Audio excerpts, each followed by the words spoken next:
اللہ اللہ اللہ اللہ۔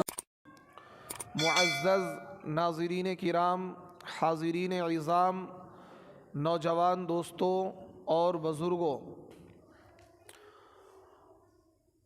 قرآن پاک کی دو الگ الگ آیات سے میں نے کچھ حصہ تلاوت کیا ہے، اور قرآن پاک کی ان دو آیات میں یا آیتوں کے ٹکڑوں میں اللہ تبارک و تعالی نے نعمت کے بارے میں بیان کیا ہے کہ نعمت جو ہے اللہ تعالیٰ کے جو انعامات ہیں وہ بے شمار ہیں، اور اگر کوئی بندہ یہ چاہتا ہے کہ اللہ کی نعمتیں اس پر زیادہ ہوں اور مزید اللہ کی نعمتیں بڑھتی رہیں، اللہ کی نعمتیں اور اس کے اوپر آتی رہیں، اور وہ اللہ کی نعمتوں میں کھیلتا رہے، تو اسے اپنے رب کا شکر گزار بننا پڑے گا۔ اگر وہ اپنے رب کی شکر گزاری کرے گا تو اللہ تبارک و تعالی اس کی نعمتوں کو اور بڑھا دیں گے، مزید اس میں اضافہ کر دیں گے۔ لیکن اگر آپ کائنات پر نظر دوڑائیں تو اللہ تبارک و تعالی کی کروڑوں اربوں کھربوں نعمتیں انسانوں کے اوپر ہیں، بلکہ اتنی نعمتیں ہیں کہ ان نعمتوں کو انسان شمار کرنا چاہے، گننا چاہے، کاؤنٹ کرنا چاہے تو کاؤنٹ نہیں کر سکتا ہے، اتنی نعمتیں اللہ کی ہیں۔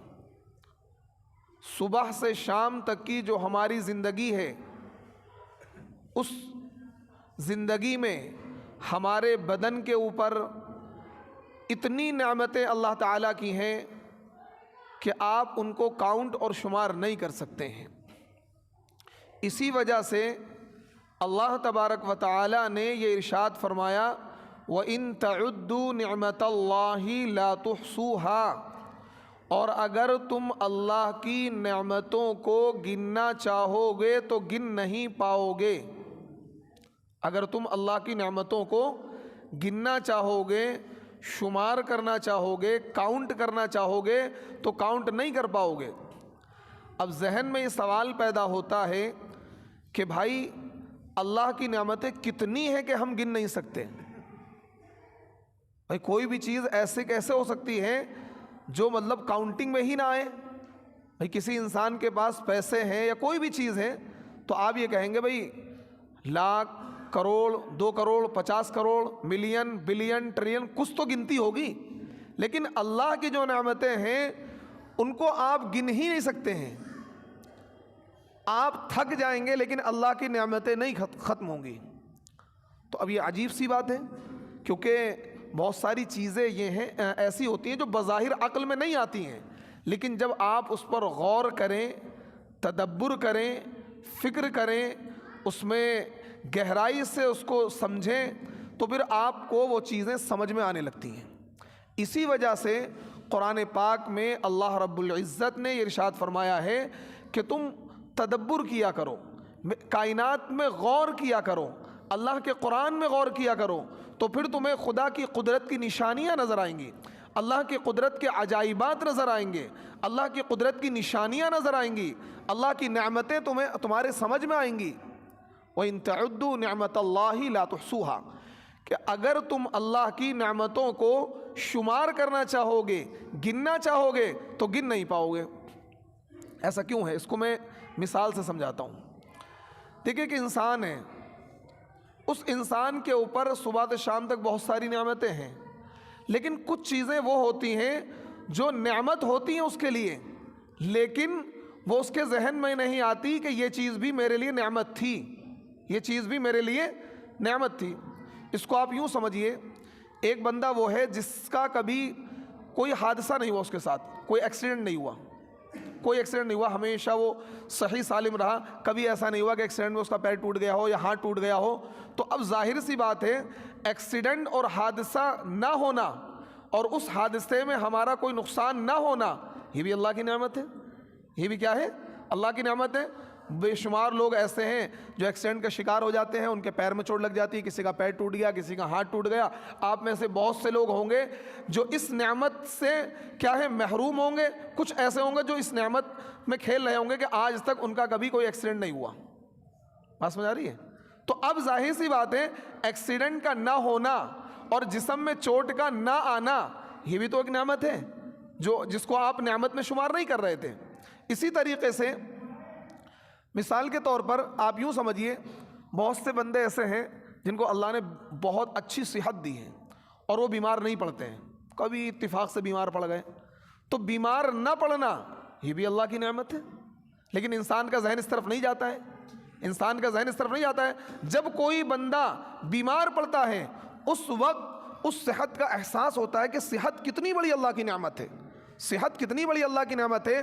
میں صحت مند ہوں، آپ صحت مند ہیں، آج میں آپ کے سامنے بول رہا ہوں، آواز بھی نکل رہی ہے، ہاتھ بھی کام کر رہے ہیں، ہاتھ کے اشارے بھی ہو رہے ہیں۔ لیکن کبھی کبھار ایسا ہوتا ہے جب انسان بیمار ہوتا ہے، زیادہ کچھ نہیں، بہت لمبی چوڑی بیماری نہیں، انسان کو صبح سے شام تک لوز موشن ہو جائے اور بخار آ جائے تو یہ آواز بھی نہیں نکلتی۔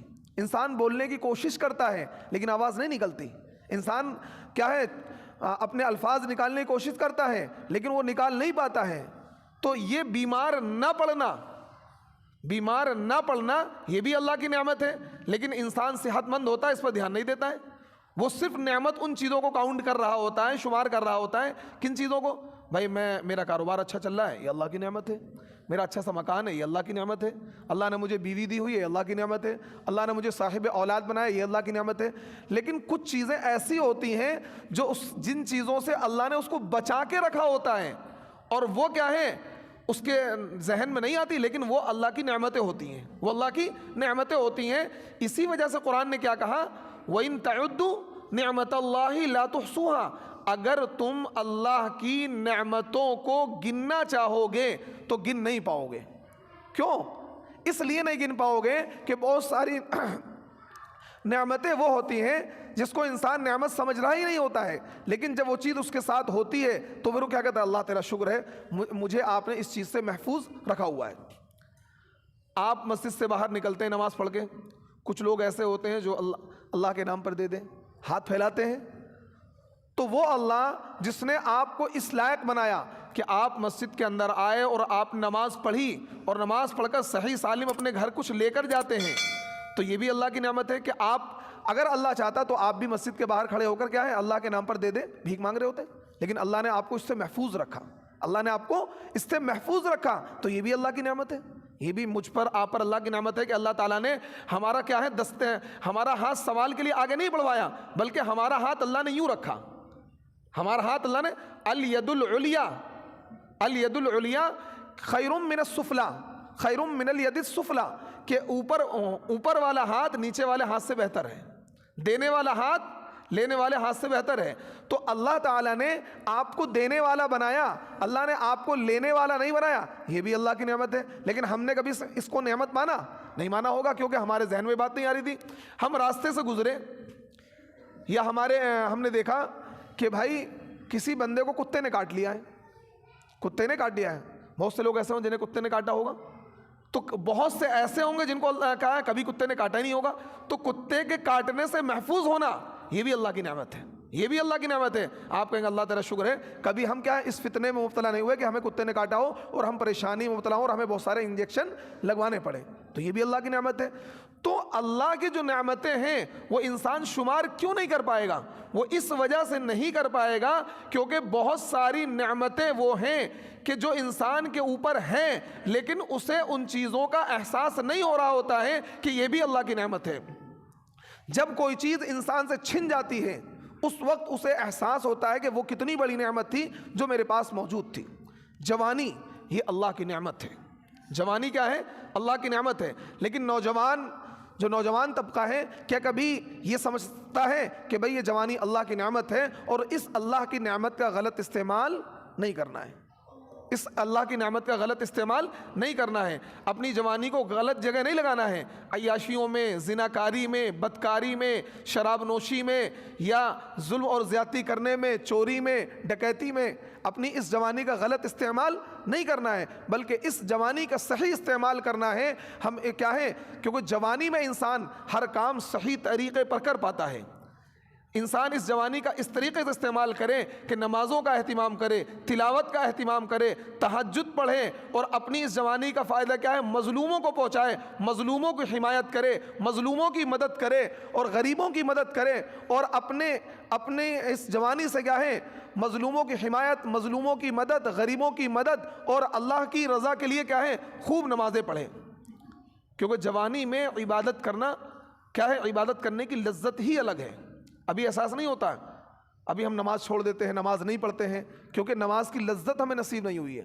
جوانی میں آپ کیا ہیں، صحیح طریقے سے کیا قیام کر رہے ہیں، صحیح طریقے سے تلاوت کر رہے ہیں، لمبا سجدہ کر رہے ہیں، لمبا رکوع کر رہے ہیں، لیکن کیا ہے، بڑھاپے میں انسان زیادہ دیر کھڑا نہیں ہو سکتا، زیادہ دیر سجدہ نہیں کر سکتا، زیادہ دیر قیام نہیں کر سکتا، یعنی نہ رکوع ڈھنگ سے کر پا رہا ہے، نہ سجدے ڈھنگ سے کر پا رہا ہے، نہ قیام ڈھنگ سے کر پا رہا ہے۔ کیوں؟ اس کے اعضاء جواب دے رہے ہیں۔ تو آپ صحیح طریقے سے سجدے کر پا رہے ہیں، صحیح طریقے سے نماز پڑھ پا رہے ہیں، تو یہ بھی تو اللہ کی نعمت ہے، یہ بھی تو اللہ کی نعمت ہے۔ آپ کے اوپر یہ اللہ کی نعمت ہے کہ آپ معذور نہیں ہیں، آپ کے ہاتھ، آپ کے پیر، آپ کی آنکھیں، آپ کی ناک، آپ کے کان صحیح کام کر رہے ہیں، یہ بھی اللہ کی نعمت ہے۔ لیکن کیا کبھی آپ نے اس کو نعمت میں شمار کیا؟ آپ کبھی کہتے ہیں بھئی میری آنکھیں صحیح کام کر رہی ہیں۔ بہت سے لوگ ایسے ہیں جن کی کیا ہے، بینائی ہے ہی نہیں، پیدائشی نہیں ہے، کچھ ایسے ہیں جن کی بعد میں چلی گئی، کچھ ایسے ہیں جن کی نظریں ویک ہیں، انہیں چشمہ لگانا پڑتا ہے جیسے میں نے لگا رکھا ہے۔ بہت سے لوگ وہ ہیں جن کو چشمے کی ضرورت ہی نہیں ہے، 50 سال کی عمر ہو گئی، چشمے کی ضرورت ہی نہیں ہے، تو یہ بھی اللہ کی نعمت ہے۔ تو ہم اس نعمت سے محروم ہیں، اور وہ بندہ اس نعمت میں کھیل رہا ہے، لیکن کبھی اس نے اس کو نعمت میں کاؤنٹ کیا، کبھی اس کو نعمت میں شمار کیا نہیں کیا۔ کیوں؟ کیونکہ وہ چیز اس کے پاس موجود ہے۔ جب کوئی چیز چھن جاتی ہے انسان سے، اس وقت لگتا ہے کہ یار یہ کتنی بڑی نعمت تھی۔ تو اس لیے اگر آپ یہ چاہتے ہیں کہ نعمت میں اضافہ ہو، اگر آپ یہ چاہتے ہیں کہ آپ کی نعمتیں بڑھائی جائیں، گھٹائی نہ جائیں، اگر آپ یہ چاہتے ہیں کہ آپ کی نعمتوں میں اضافہ ہو، آپ کی دولت میں اضافہ ہو، آپ کے کاروبار میں اضافہ ہو، آپ کی ترقی ہو ہر اعتبار سے، تو ایک چھوٹا سا نسخہ قرآن میں اللہ تعالیٰ نے بیان کیا ہے، اس نسخے پر عمل کر لیں، آپ کامیاب ہو جائیں گے۔ چھوٹا سا نسخہ۔ لوگ عاملین کے پاس جاتے ہیں، علماء کے پاس جاتے ہیں، مولویوں کے پاس جاتے ہیں کہ بھائی کوئی ایسا وظیفہ بتا دیں جس سے ہمارا مال کیا بڑھ جائے، مال میں اضافہ ہو جائے، کاروبار میں اضافہ ہو جائے، بزنس میں اضافہ ہو جائے۔ لیکن قرآن کھول کے دیکھیے، قرآن میں اللہ تعالیٰ نے صاف صاف شرط کے ساتھ کہا ہے، لَإِن شَكَرْتُمْ لَأَزِيدَنَّكُمْ لَإِن شَكَرْتُمْ لَأَزِيدَنَّكُمْ۔ اللہ تاکید کے ساتھ کہہ رہا ہے، یقین کے اللہ یوں کہہ رہا ہے، اگر تم میری نعمتوں کی شکر گزاری کرو گے، اگر تم میری نعمتوں پر شکر ادا کرو گے، لَأَزِيدَنَّكُمْ، میں ضرور بالضرور تمہاری نعمتوں کو بڑھاؤں گا، تمہاری نعمتوں میں اضافہ کروں گا، تمہاری نعمتوں کو دگنا کر دوں گا۔ یہ اللہ کا وعدہ ہے، اللہ خود کہہ رہا ہے۔ لیکن کیا اللہ نے شرط لگائی ہے؟ شرط لگائی اللہ نے، شکر گزاری۔ کیا شرط لگائی؟ شکر گزاری۔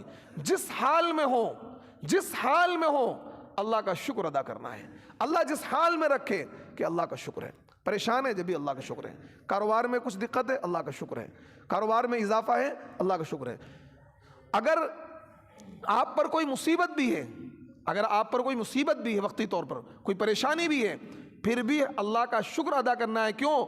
جو آپ کے ساتھ مصیبت ہے وہ آپ کی تقدیر کا حصہ ہے، وہ ایمان کا حصہ ہے، کیونکہ رضا بالقضاء، تقدیر پر راضی رہنا، یہ ایمان کا لازمی حصہ ہے۔ اگر وقتی طور پر آپ کسی دقت میں ہیں، آپ کسی پریشانی میں ہیں، تو وہ آپ کی تقدیر کا حصہ تھا، جو اللہ نے آپ کی تقدیر میں لکھا تھا، تو اس پر رضامندی کا اظہار کرنا اور یہ کہنا کہ اللہ مجھے جس حال میں رکھے میں اللہ سے خوش ہوں، یہ ایمان کا لازمی حصہ ہے۔ اگر اللہ آپ کو کوئی نعمت دے، آپ کا کاروبار اچھا چل رہا ہے، آپ کے بزنس میں اضافہ ہو رہا ہے، مال میں اضافہ ہو رہا ہے، مکان شاندار آپ نے بنا لیا، تو آپ کیا کریں؟ اترائیں نہیں، اکڑیں نہیں کبر نہ اختیار کریں، غرور نہ اختیار کریں، بلکہ اللہ کا شکر ادا کریں کہ الحمدللہ رب العالمین۔ یہ تمام تعریفیں اللہ کے لیے ہیں، یہ مکان، یہ دکان، یہ کاروبار، یہ بزنس، یہ سب اللہ کی طرف سے۔ میری اپنی کوئی حیثیت نہیں ہے۔ اپنے آپ کو بے حقیقت سمجھیں، اپنے آپ کو کیا ہے، مٹی سمجھیں کہ میری کوئی حقیقت نہیں ہے، میرا کوئی ہنر نہیں ہے۔ جو بھی میرے رب نے مجھے دے رکھا ہے یہ کیا ہے، میرے رب کی عطا ہے، میرا کوئی معاملہ نہیں ہے، یہ میرے رب کی عطا ہے۔ اور اگر کوئی پریشانی آ جائے، کوئی دقت آ جائے، کوئی بیماری آ جائے، کوئی آفت آ جائے، کوئی مصیبت آ جائے، تو پھر آپ کو کیا کرنا ہے؟ پھر آپ کو صبر کرنا ہے۔ کیا کرنا ہے؟ صبر کرنا ہے۔ اس میں ناشکری نہیں کرنی کہ لو جی ہم تو اتنی نماز پڑھتے ہیں ہمارا کاروبار ہی نہیں چلتا، ہم تو اتنی اللہ سے دعا مانگتے ہیں ہمارا بزنس نہیں چل رہا ہے، ہم تو اتنے دن سے دعا مانگ رہے ہیں ہماری یہ والی دعا قبول ہی نہیں ہو رہی ہے۔ نہیں، یہ ناشکری کے کلمات ہیں جس سے بسا اوقات بعض مرتبہ ایمان کے جانے کا اندیشہ ہے، کفر کے لازم ہونے کا اندیشہ ہے۔ اگر آپ کسی بات پر ناشکری کے کلمات زبان سے نکالتے ہیں، لو جی اللہ کو ہم ہی ملے تھے پریشان کرنے کے لیے، یہ مصیبت اللہ نے ہمارے اوپر ہی ڈالنی تھی، اس طرح کے کلمات بعض مرتبہ انسان جذبات میں آ کر، غصے میں آ کر بول دیتا ہے، تو اس سے ایمان کے خطرہ ہے، ایمان کے جانے کا اندیشہ ہے، ایمان سے نکلنے کا خطرہ ہے۔ تو کبھی بھی کوئی مصیبت، کوئی پریشانی، کوئی دقت، کوئی الجھن آپ کی زندگی میں آئے تو آپ اپنے غم کسی کے سامنے نہ سنائیں، بلکہ اللہ کے سامنے سنائیں، اللہ کے سامنے روئیں، اللہ کو اپنے غم سنائیں، کیونکہ کوئی بھی آپ کی مدد کرنے والا نہیں ہے سوائے اللہ کے۔ ایک شاعر نے بڑی خوب کہا ہے، داستان غم کسی کو سنا سکتا نہیں، داستان غم کسی کو سنا سکتا نہیں، جانتا ہوں میرے کام کوئی آ سکتا نہیں، جانتا ہوں میرے کام کوئی آ سکتا نہیں۔ تو صرف اللہ آپ کے کام آئے گا، اللہ آپ کی بگڑی بنائے گا، اللہ آپ کی مصیبت کو دور کرے گا۔ اگر کوئی مصیبت، کوئی پریشانی، کوئی الجھن، کوئی دقت آپ کی زندگی میں آن کھڑی ہو جائے تو کسی کو اپنی پریشانی نہ بتائیں، بلکہ اللہ سے اپنی پریشانی بتائیں، اللہ کے سامنے اپنا رونا روئیں، کسی کے سامنے رونا نہ روئیں کہ بھائی میرا کاروبار نہیں ہے، میں تو پریشان ہوں، میں تو یوں ہوں۔ کیوں؟ وہ آپ کی ہنسی اڑائے گا، آپ کا مذاق اڑائے گا، آپ کی مدد نہیں کرے گا، یا ایک آدھ مرتبہ مدد کر دے گا۔ تو اس لیے اپنے غم اللہ کو سنائیں، اپنی پریشانی اللہ کو سنائیں، اور اپنے اس حال پر، جو حال آپ کا ہے اس حال پر اللہ سے راضی رہیں، اس حال پر کیا رہیں؟ اللہ سے راضی رہیں۔ اور اگر آپ نعمتوں میں ہیں تو کیا کریں؟ شکر گزاری کریں۔ کیا کریں؟ شکر گزاری کریں۔ اللہ تیرا شکر ہے، الحمدللہ الحمدللہ۔ پانی پئیں تو الحمدللہ کہیں، کھانا کھائیں تو الحمدللہ کہیں، کوئی کاروبار میں ترقی ہو تو الحمدللہ کہیں۔ اور ایک شکر یہ ہے کہ آپ زبان سے ادا کر رہے ہیں ذرا سی بات پر۔ دوسرا شکر یہ ہے کہ آپ 5 وقتی نماز کا اہتمام کریں، آپ 5 وقتی نماز کا اہتمام کریں۔ یہ بھی شکر ہے کہ آپ اپنے رب کا شکرانہ ادا کر رہے ہیں کہ اللہ تعالیٰ آپ مجھ سے راضی ہیں اور میں آپ سے راضی ہوں۔ اے اللہ آپ مجھ سے راضی ہیں، میں آپ سے راضی ہوں، اس لیے میں کیا ہے آپ کے حکموں کو پورا کر رہا ہوں، اور یہ اللہ کا حکم ہے 5 وقتی نماز کا اہتمام۔ تو اس لیے میرے دوستو، اللہ کی جو نعمتیں ہیں ان نعمتوں کو اگر آپ چاہتے ہیں بڑھانا تو آپ کو کیا کرنا ہوگا؟ کیا کرنا ہوگا؟ شکر کرنا ہوگا۔ کیا کرنا ہوگا بھائی؟ اگر آپ یہ چاہتے ہیں آپ کی نعمت چھن جائے تو اس کا بھی نسخہ ہے میرے پاس۔ اگر آپ یہ چاہتے ہیں کہ آپ کی نعمتیں چھن جائیں تو اس کا بھی نسخہ ہے، ناشکری کرنا شروع کر دیں۔ ارے کاروبار ہی نہیں چل رہا یار، اب میں تو بہت پریشان ہوں، گھر میں آج تو کھانے کو نہیں تھا، آج تو 100 روپے ادھار لے کے گیا ہے، دودھ کی تھیلی لے کر آیا ہوں۔ بعض لوگ ایسی حرکتیں کرتے ہیں، سب کچھ ہے، لیکن جب بھی ان کی زبان سے آپ سنیں گے ناشکری کے کلمات ہی سنیں گے ہمیشہ۔ کبھی آپ ان سے پوچھا کرو، ارے یار کچھ نہیں، کاروبار ایسے چل رہا ہے پر، تو کیا ہے ایسے لوگ جو ناشکری کرتے ہیں انہوں نے اپنی نعمت کو چھیننے کے لیے پیش کر دیا ہے کہ لو جی میری نعمت کو چھین لو۔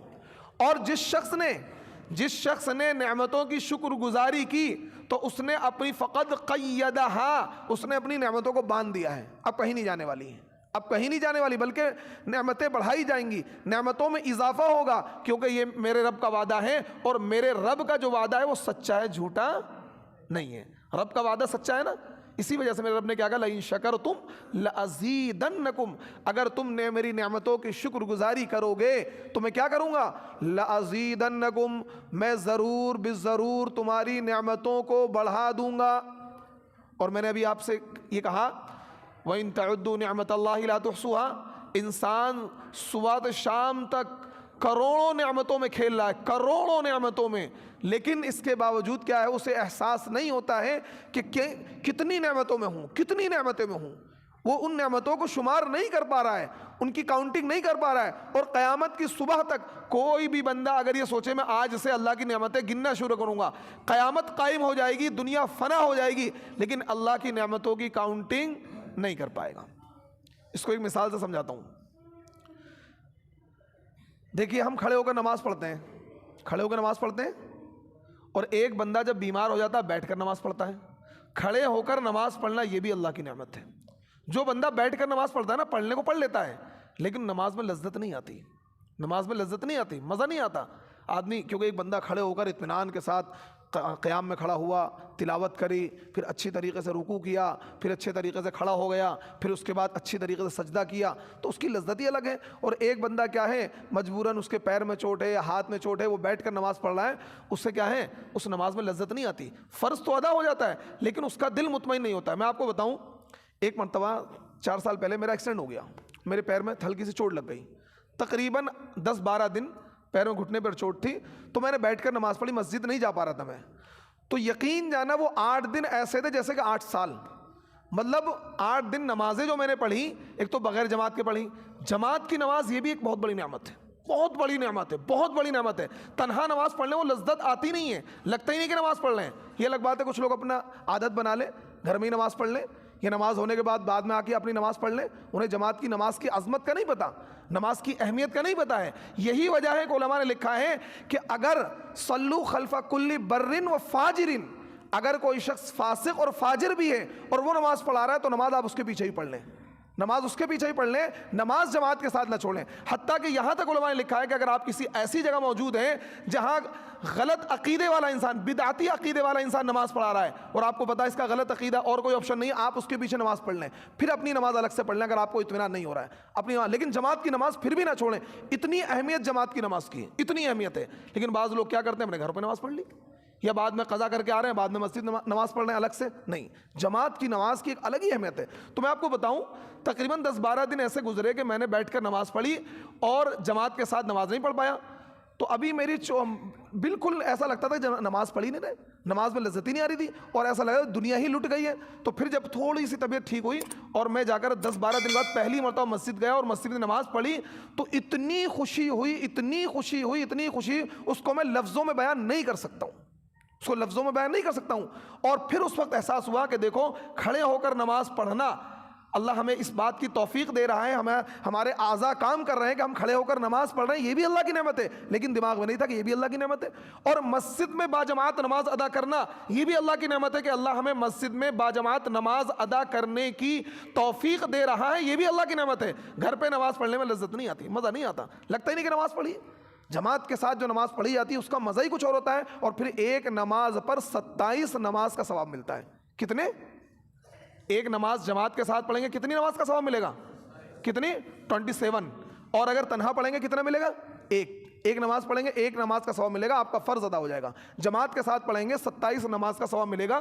تو اتنی بڑی، تو جماعت کے ساتھ نماز پڑھنا یہ بھی اللہ کی نعمت، کھڑے ہو کر اطمینان کے ساتھ نماز پڑھنا یہ بھی اللہ کی نعمت. تو اب ظاہر سی بات ہے، آپ نعمتوں کو کاؤنٹ کریں گے، کرتے رہیں گے، کاؤنٹ کر ہی نہیں پائیں گے، کیونکہ کچھ چیزیں وہ ہیں جو آپ کے اوپر نعمت ہیں، لیکن آپ کو احساس اس وقت ہوتا ہے جب وہ نعمت آپ سے چھن جاتی ہے. آپ کھڑے ہو کر نماز پڑھ رہے ہیں لیکن اس کو نعمت نہیں شمار کر پا رہے ہیں. لیکن جب آپ کو کبھی ایسی سچویشن پیش آ جائے، آپ کو ایسی کوئی تکلیف، پریشانی لاحق ہو جائے کہ آپ کھڑے ہو کر نماز نہ پڑھ پائیں، اس وقت آپ کو کتنا قلق ہوگا، کتنا درد ہوگا، اور آپ کو لگے گا کتنی بڑی نعمت تھی جو آج مجھ سے چھن گئی ہے، کتنی بڑی نعمت تھی جو آج مجھ سے چھن گئی ہے.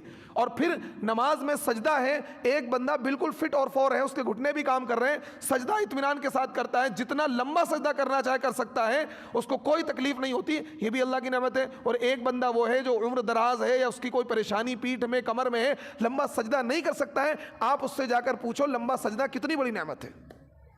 تو یہ بھی نعمت ہے، اس کو انسان کیا کاؤنٹنگ میں نہیں لے رہا تھا. تو اس لیے اللہ تعالیٰ نے جو قرآن میں یہ کہا ہے نا، وَإِن تَعُدُّوا نِعْمَةَ اللَّهِ لَا تُحْصُوهَا، اور اگر تم اللہ کی نعمتوں کو گننا چاہو گے تو گن نہیں پاؤ گے. یہ بات سمجھ آ گئی؟ گن پائیں گے؟ نہیں گن پائیں گے. اللہ کی نعمتوں کو گن ہی نہیں سکتے ہیں، کیونکہ ایسی ایسی نعمتیں ہیں جو پوشیدہ ہیں، چھپی ہوئی ہیں۔ جب وہ نعمتیں ظاہر ہوتی ہیں، سامنے آتی ہیں، اس وقت کیا ہے، ہمیں احساس ہوتا ہے کہ اوہو یہ بھی اللہ کی نعمت تھی، یہ بھی اللہ کی نعمت تھی۔ ایک ایگزامپل اور دوں گا پھر اپنی بات کو ختم کروں گا۔ دیکھیے، کسی کے گھر اور خاندان میں جوان موت کا ہونا یہ بہت بڑا حادثہ ہوتا ہے، یہ بہت بڑا حادثہ ہوتا ہے۔ جوان اولاد کا چلا جانا، جوان بیٹے کا چلا جانا، اچانک کوئی حادثہ ہو گیا، موت آ گئی، تو یہ بہت بڑا حادثہ ہوتا ہے خاندان کے لیے، گھر والوں کے لیے قیامت ہوتی ہے جوان اولاد کا دنیا سے چلا جانا۔ تو اب بہت سے لوگ ایسے ہوں گے جن پر یہ اللہ کی نعمت ہوگی کہ ان کے وہاں کبھی کوئی جوان موت نہیں ہوگی، یہ ان پر اللہ کی نعمت ہے، اس صدمے سے وہ نہیں گزرے۔ بہت سے لوگ آپ میں ایسے ہوں گے جن کے گھر میں کبھی کوئی جوان موت نہیں ہوئی، تو یہ ان پر اللہ کی نعمت ہے نا، یہ ان پر اللہ کی نعمت ہے کہ جوان موت کے صدمے سے وہ دوچار نہیں ہوئے۔ جوان موت کے، تو جوان موت کا صدمہ ہونا یہ بھی اللہ کی نعمت ہے۔ ابھی آپ کو بتاؤں، ہماری خاندان کی 100-200 سالہ تاریخ میں آج تک کوئی جوان موت نہیں ہوئی، لیکن ابھی اتوار کے دن میرے چچا کے بیٹے کا اچانک ایکسیڈنٹ میں انتقال ہو گیا، بالکل میرے سگے بھائی کی طرح تھا وہ۔ 18 تاریخ میں وہ لکھنؤ سے آ رہا تھا، دیکھا ہوگا آپ نے نیوز پر، بس کا بہت خطرناک ایکسیڈنٹ ہوا، اس میں کئی لوگ مرے، تو اس میں ایک ہمارا چچاداد بھائی تھا، اس کا انتقال ہو گیا۔ تو اب یہ 100-200 سالہ تاریخ میں پہلا صدمہ تھا جو خاندان کو لگا، تو یہ اللہ کی نعمت تھی، ہمیں احساس نہیں تھا، یہ بھی اللہ کی نعمت ہے کہ ہم کبھی جوان موت کے صدمے سے دوچار نہیں ہوئے۔ اب ہمیں لگا کہ جوان موت کا صدمہ کتنا بڑا ہوتا ہے، اور جوان موت کے صدمے سے اللہ نے ہمیں بچائے رکھا تھا، ہمیں بھی، ہمارے والد کو بھی، ہمارے دادا کو بھی، اور ہمارے خاندان کو، سب کو بچا رکھا تھا کہ یہ صدمہ کبھی بھی 100-200 سالہ تاریخ میں نہیں لگا، سب اپنی عمر پہ ہی سب کا انتقال ہوا ہے۔ یہ پہلی موت ایسی تھی خاندان کی 100-200 سالہ تاریخ میں کہ پہلی موت ایسی تھی، پورا خاندان صدمے سے دوچار ہے، تو یہ بھی اللہ کی نعمت تھی، یہ بھی کیا تھی، اللہ کی نعمت تھی جو ہمیں احساس نہیں تھا۔ تو اسی لیے قرآن نے کہا ہے، اسی لیے قرآن نے کہا ہے وَإِن تَعُدُّوا نِعْمَتَ اللَّهِ لَا تُحْصُوهَا، اور اگر تم اللہ کی نعمتوں کو شمار کرنا چاہو گے شمار نہیں کر پاؤ گے، کیونکہ ہزاروں کروڑوں نعمتیں ایسی ہیں جو چھپی ہوئی ہیں، جب وہ نعمت چھن جاتی ہے اس وقت احساس ہوتا ہے کہ یہ بھی اللہ کی نعمت تھی، ہمیں تو پتہ ہی نہیں تھا، یقیناً ہمیں تو پتہ ہی نہیں تھا کہ کیا ہے، یہ بھی اللہ کی نعمت ہم پر ہے کہ ہم کبھی اس صدمے سے دوچار نہیں ہوئے کہ ہمارے خاندان میں، ہمارے بھائیوں میں یا بہنوں میں یا بچوں میں کسی کے بچے کا بھی انتقال نہیں ہوا آج تک۔ لیکن آج کیا ہے، اس صدمے سے ہم دوچار ہوئے کہ ہمارا جوان بھائی دنیا سے رخصت ہوا، چچا کے بیٹا، تو یہ کیا ہے، یہ بہت بڑی نعمت تھی جو نعمت کیا ہے ہم سے چھینی گئی۔ تو اس لیے اللہ کی نعمتیں ایسی ہیں انسان کے اوپر، وَإِن تَعُدُّوا نِعْمَتَ اللَّهِ لَا تُحْصُوهَا، آپ شمار کرنا چاہیں گے، گننا چاہیں گے، کاؤنٹ کرنا چاہیں گے، اللہ کی نعمتوں کو کاؤنٹ نہیں کر پائیں گے۔ تو اس لیے اگر آپ یہ چاہتے ہیں کہ آپ کے اوپر اللہ کی نعمتیں بڑھتی رہیں، اللہ کی نعمت کم نہ ہو، آپ اپنے کاروبار میں اضافہ چاہتے ہیں، آپ اپنی عمر میں برکت چاہتے ہیں، آپ اپنی زندگی میں عزت چاہتے ہیں، تو آپ اللہ کی نعمتوں کی شکر گزاری کریں، زبان سے بھی شکر گزاری کریں، بدن سے بھی شکر گزاری کریں۔ زبان سے شکر گزاری یہ ہے جب بھی کوئی نعمت کھائیں، کسی نعمت کا استعمال کریں، فوراً الحمدللہ کہیں، بسم اللہ پڑھ کر اس نعمت کو کھائیں، اور بعد میں الحمدللہ کہیں، اور نماز کا اہتمام کریں۔ بار بار میں کہہ رہا ہوں نماز کا اہتمام کریں۔ آج بہت بڑی تعداد مسلمانوں کی، نوجوانوں کی ہے جو نماز سے کوسوں دور ہیں۔ خدا کی قسم کوئی بھروسہ نہیں، کوئی پتہ نہیں کس وقت موت کا فرشتہ آن کھڑا ہوگا، کوئی پتہ نہیں۔ انسان کو لوگ کہتے ہیں 40 دن پہلے پتہ لگ جاتا، کوئی پتہ نہیں ہوتا کب موت کا فرشتہ آنے والا ہے۔ وہ رات میں بس میں سوار ہوا اور رات کے 12 بجے اس نے کال کری کہ میں صبح کو آنے والا ہوں اور صبح میرے لیے ناشتہ تیار رکھنا، اور کیا ہے دلی کے قریب آ کر ایکسیڈنٹ ہوا، دنیا سے رخصت ہو گیا۔ تو موت کا کوئی بھروسہ نہیں ہے، اس لیے آپ لمبی امیدوں میں نہ جئیں کہ اجی تو ابھی تو بہت عمر پڑی ہے، کیا کل سے نماز پڑھ لیں گے، رمضان آ رہے ہیں رمضان سے نماز پڑھ لیں گے، اجی ابھی پڑھ لیں گے۔ یہ انسان کے ذہن میں چلتا رہتا ہے، کل سے پڑھ لیں گے، اگلے ہفتے سے پڑھ لیں گے، رمضان سے پڑھ لیں گے، ٹائم نہیں ملتا۔ نہیں، جب موت آ جائے گی تو آپ کو بھی ٹائم نہیں ملے گا، ایک سیکنڈ کا بھی ٹائم نہیں ملے گا۔ اذا جاء اجلکم فلا یستاخرهم، یاد رکھیں اللہ کا وعدہ ہے، موت انسان کی وقت پر آنی ہے، وقت سے پہلے نہیں آنی ہے، وقت کے بعد نہیں آنی ہے۔ جو وقت اللہ نے متعین کر دیا، فکس کر دیا، اسی وقت آنی ہے۔ ایک سیکنڈ کتنا ہوتا ہے، ایک سیکنڈ بھی آگے پیچھے نہیں ہو سکتا ہے، کوئی کسی کی موت کو ٹال نہیں سکتا۔ اس لیے مرنے سے پہلے مرنے کی تیاری کر لیں، اور مرنے کی تیاری یہ ہے کہ اپنے اللہ کو راضی کر لیں۔ اللہ رب العزت ہمیں عمل کی توفیق عطا فرمائے۔ وآخر دعوانا ان الحمد للہ رب العالمین۔